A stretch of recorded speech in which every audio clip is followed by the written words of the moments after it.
could have gone to college, I would have, and I wanted to. Why not use this opportunity to give somebody else a chance who can't afford to go to college? That to me was the exciting part. All you do is you change out the name of the candidate from one time to another. And one of the favors is always the idea of having your face along with those very famous presidents at Mount Rushmore. But the chicken's been, marinated in some fish sauce, some soy, some vinegar, some honey, some star anise seed, some ginger powder, and all that love just comes in. And I always believe you need some love in the food bowl.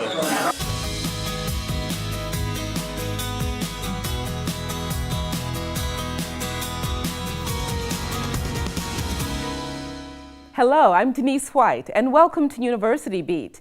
They're called Transformational Gifts, gifts of such generosity that they literally change a university, one of its colleges or one of its schools.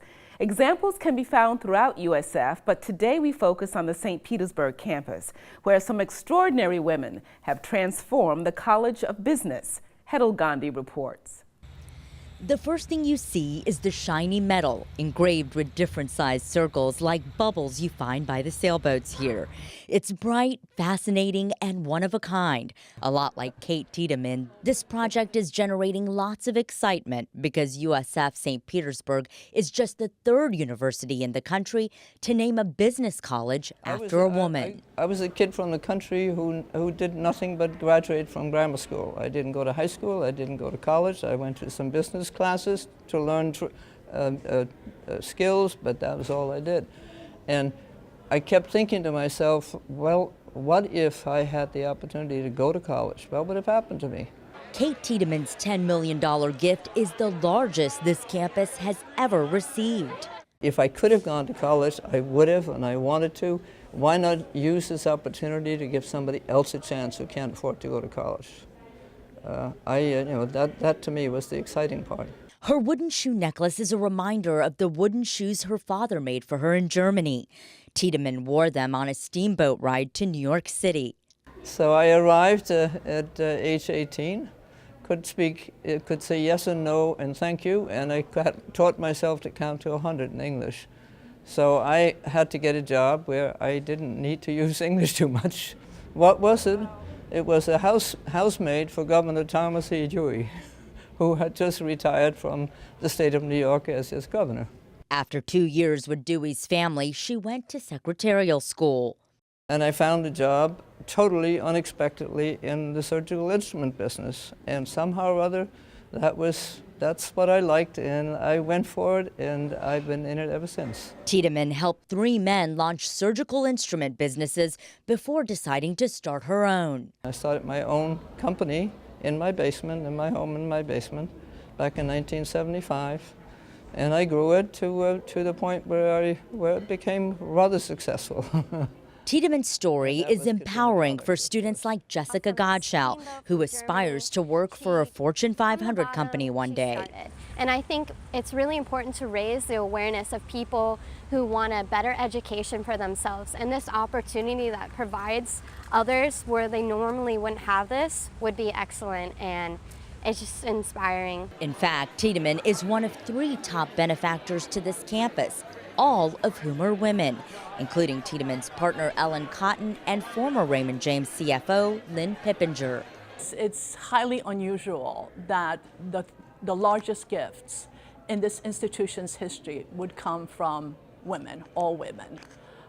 So we're really thrilled. And frankly, anecdotally, I hear from other donors that they have given and been inspired to give when they read about Kate's gift and then Ellen's gift and then Lynn's gift. So I think others are kind of going, there's something going on over there. Let's jump in and be a part of it. Tiedemann's gift will provide an endowment for the Kate Tiedemann College of Business, as well as academic support to help students here succeed, like tutoring, faculty recruitment, an actual trading room, internship programs, and expansion of the school's well-known program for entrepreneurs, as well as programs that teach students how to interact effectively with others. Today we're starting to see more and more of the women at the middle management. How do we get them to the next level? So that's where we're going to do some intentional program, even on board training for women, so they can sit on some nonprofit but also for-profit boards. Tiedemann's partner Ellen Cotton donated $1 million to be used for scholarships. The atrium at the business college will carry her name. She says the decision to donate was easy.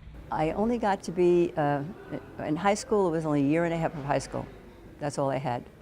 And then I quit and went to work for a bank. And then I realized that you need an education to do anything, so I went to college at night. Pippinger's donation will also be used for scholarships. Well, I hope that the scholarships will help the students get through college without some of the pressures of having to earn more money in order to stay in school, because school's expensive in today's world. Well, Pippinger started out as a grocery cashier at the famous Web City department store in St. Petersburg. You know, my nickname has been "We Need a," and we need a person to go over here, or we need a new department, or we need a new building, or whatever it is. And I said, okay. That attitude served Pippinger well at Raymond James. I started when they only had 65 employees, and they kept, you know, it just kept growing. And we needed this, so I went over and tried to do the job to the best of my ability. She studied accounting at USF St. Petersburg and became CFO of the company. Now these students need this scholarship money, and she's giving it to them. $5 million of it. So the scholarships are desperately needed. I think, as a rule, our student body is not privileged. I am astounded by the amount of hours that our students work in order to earn tuition dollars, expenses, books, living expenses. So we find that students, in addition to getting financial aid, are seeking private scholarships. And it is particularly difficult for them as they become upperclassmen. Which is why, for students here, this building is a great big shining symbol of possibility. It just makes me feel more empowered. I'm inspired to do the things I've always wanted to do, and I'm gonna do them with all of my heart. But each of these women brings so much more than big donations to this campus. The beginning is the donation, but it's really the other aspect where they are, each one of them are engaged with various aspects of what we're doing and working with our scholars and students. That really translates to a huge impact among, especially our women students, but among all students. There's so many other opportunities out there. Find something that you really like and go for it and follow it and be successful at that. Whether it's an entrepreneur or whether it's having a trucking company, it doesn't matter as long as you follow what you really want to do. Because then your job is not a job anymore. Your job is something that you look forward to. That's part of your life. There was never a day in my life that I didn't look forward to going to work. I loved it. For University Beat, I'm Hedel Gandhi. The National Football League is pretty much king of the hill as far as popularity goes among sports fans in this country. But for some reason, perhaps several reasons, the NFL's television ratings are down so far this season. At last week's conference on sports management on the USF Tampa campus, we asked several experts for their opinions on why. Well, I think there's a number of factors causing the NFL ratings to decline so far this year. One would obviously be the election and distraction. But one, I think that, I don't know if we give it enough credibility or not, but the emergence of fantasy sports and fantasy football and the younger people under 25, 35, they don't consume it the same way. So they might just watch the red zone and get all the stats they need for their football team. They don't need to watch a game, or they're on their phone, or they're wherever. I just don't think the way we measure anymore, TV ratings I don't think are a good measurement anymore because there's so many different ways to consume. And sitting in front of your tube at home isn't the only way. And I think we have to take that into account when we're looking at ratings. It's early on, it's early in the season. It's been some less than compelling matchups. You had a retirement of a superstar with Manning. You had some injuries with some key players out. Some of your marquee teams are less than marquee. The World Series going on. You had some compelling stories in college football. There's only so much to go around. Let's evaluate what's going on right now, let's assess it. If it becomes a trend, then we have to take a hard look at it. I'm not going to push the panic button until I look at the ratings for the entire year and the entire season and the playoffs. Make America Great Again, and I'm with her. Slogans from this year's presidential election that have made their way onto countless hats, banners, buttons, and those ever-present campaign ads. For many people, probably for most people, the souvenirs quickly fade from memory once the votes are counted. But not for someone into politics like USF professor Susan McManus. She collects them and, in her own words, shares some with us from campaigns past.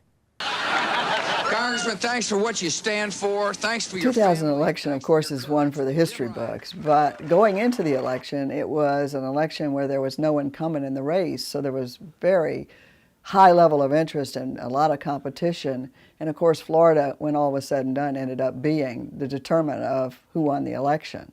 There are certain kind of sets that all you do is you change out the name of the candidate from one time to another. And one of the favorites is always the idea of having your face along with those very famous presidents at Mount Rushmore. So you see a little bit of everything. They try to cover all the bases with buttons and also with their campaigns. But this button is another one that's so typical that we see almost every election, is that the centerpiece will be the current candidate, which was Gore, and around the button will be all of the presidents who were Democrats over the years. And the idea is this candidate, is, if elected, is going to join a great team of Democrats. That's the theme. 2004, it was Bush running for re-election, and he was running against Kerry. But a major part of this race was about the security of the country because we had had 9/11.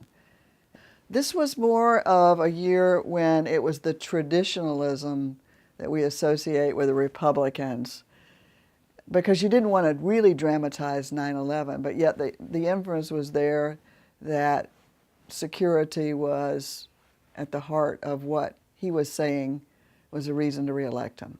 So you see the Republicans often really tout Abraham Lincoln, but Democrats heavily link their legacy to the presidency of JFK, so you see that.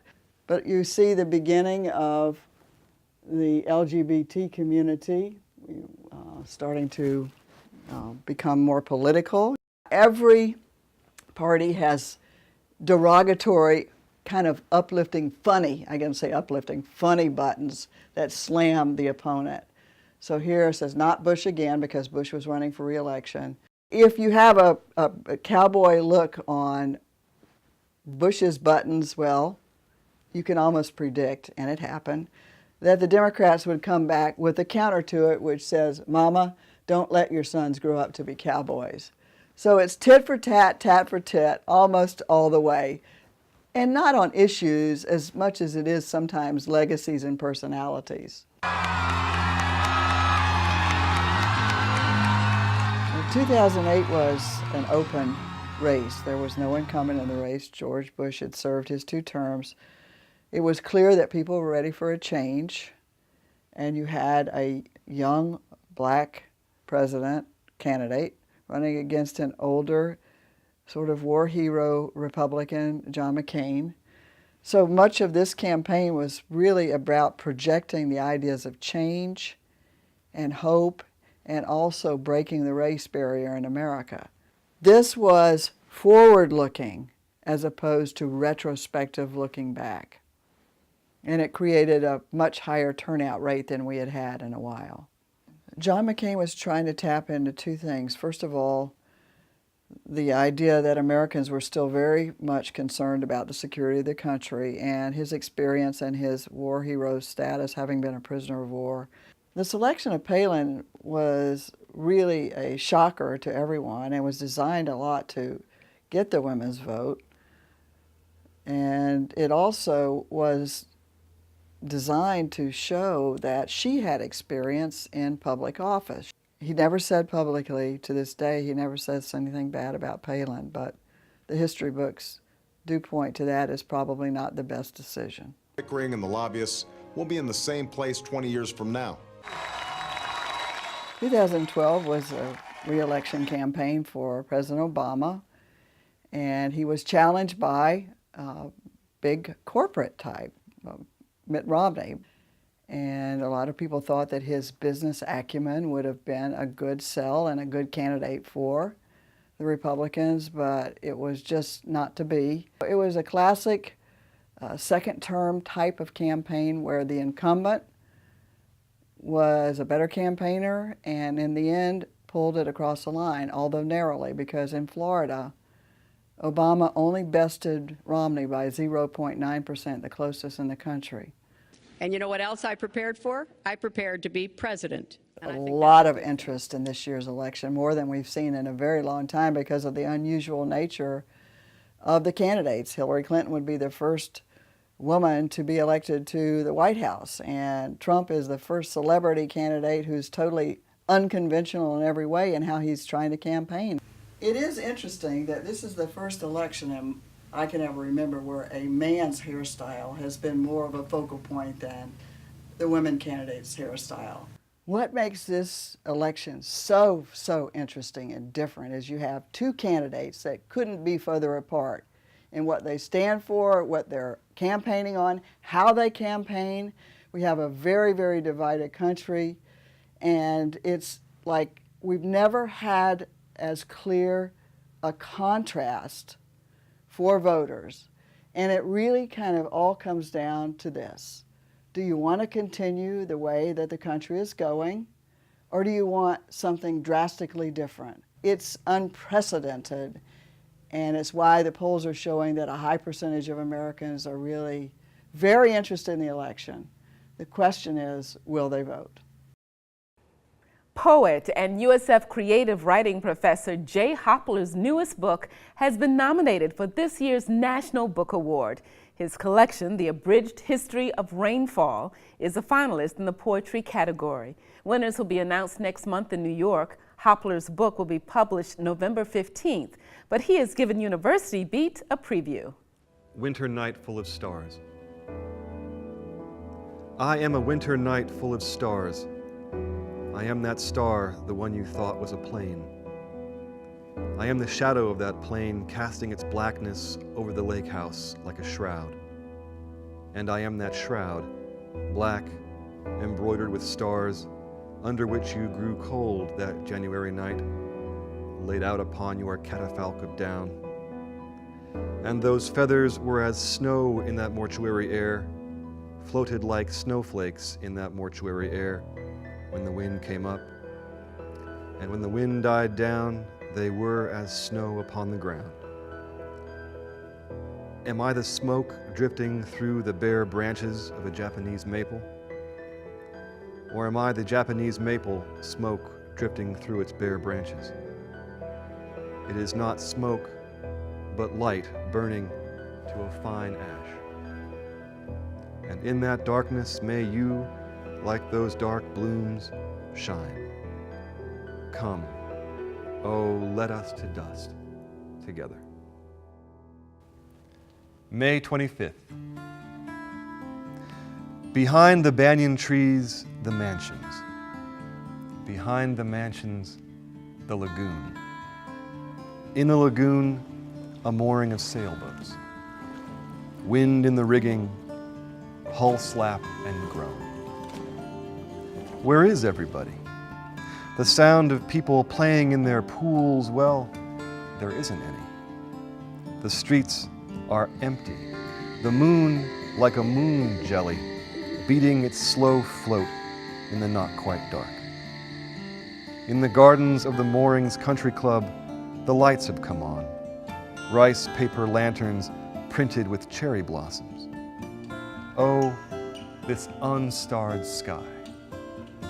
And the smell of the star jasmine, the fleshy, resplendent scent of the gardenia. Is this where I say, I miss you?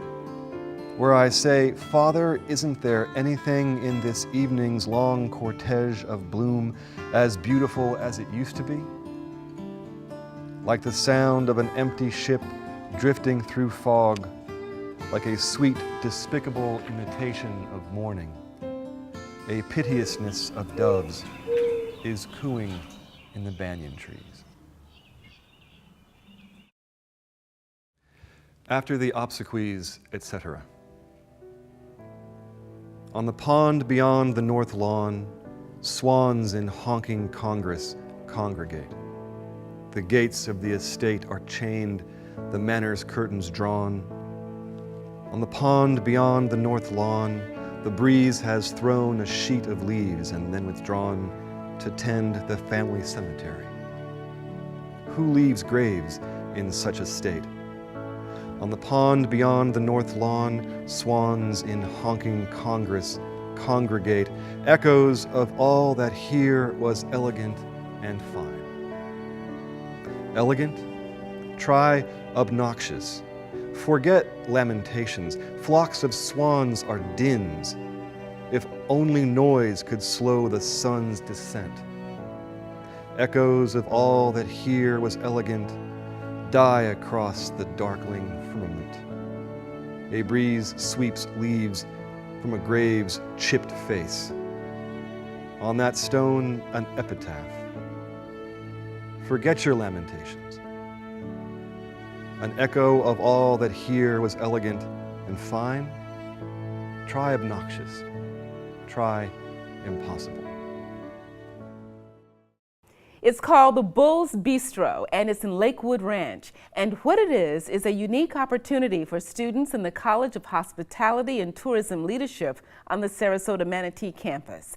They get to demonstrate their culinary prowess at a series of public small plate tastings where local supporters and alumni can learn more about the college. Our Mark Schreiner dropped in for a bite. It's the kind of class where students get experience and the public gets to eat their final projects.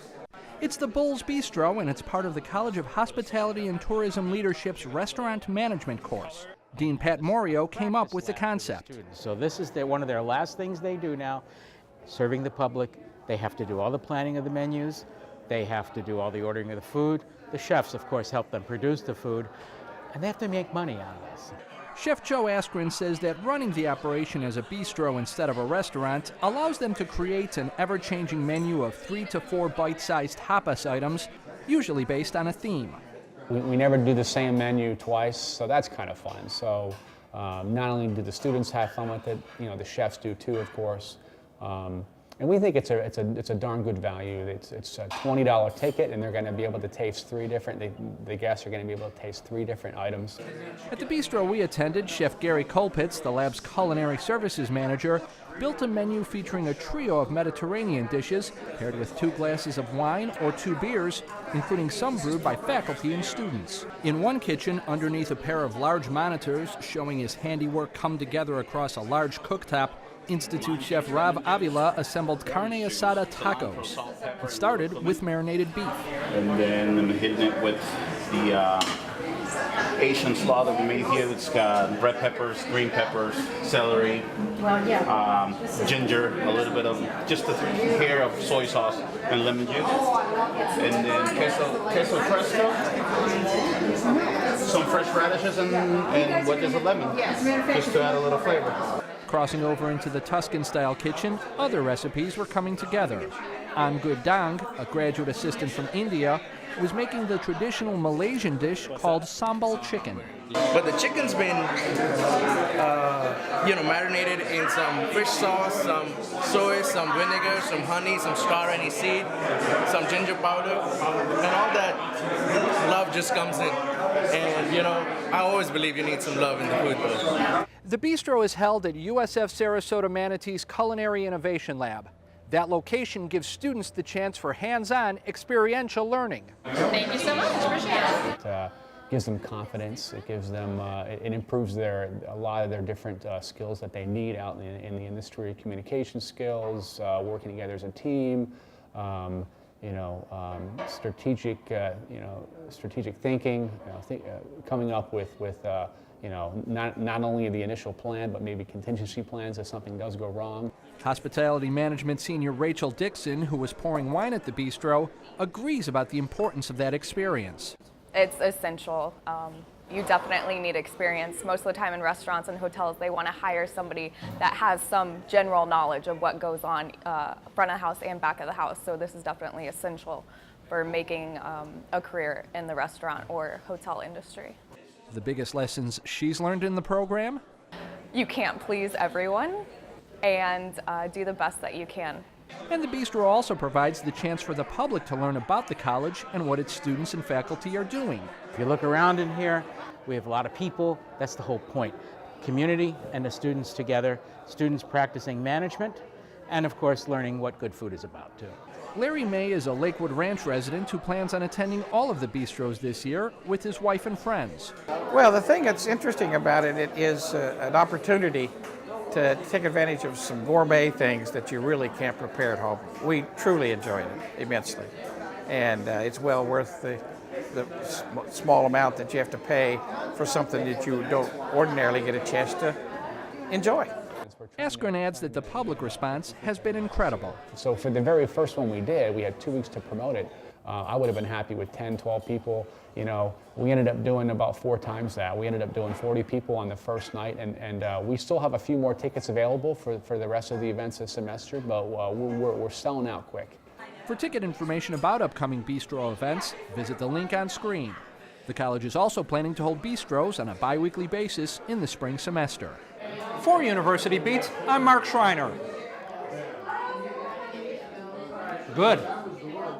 If you'd like to comment on the show or suggest a story you'd like to see us cover, please let us know. You can email us at ubeat@wusf.org. Our website is universitybeattv.org. We are also on Facebook, Twitter, and Instagram, where you can find us by searching University Beat TV. You can also reach us via the WUSF Public Media app. Just look for the Contact tab and write University Beat in the content line. And that's University Beat for this week. Thank you so much for joining us. I'm Denise White.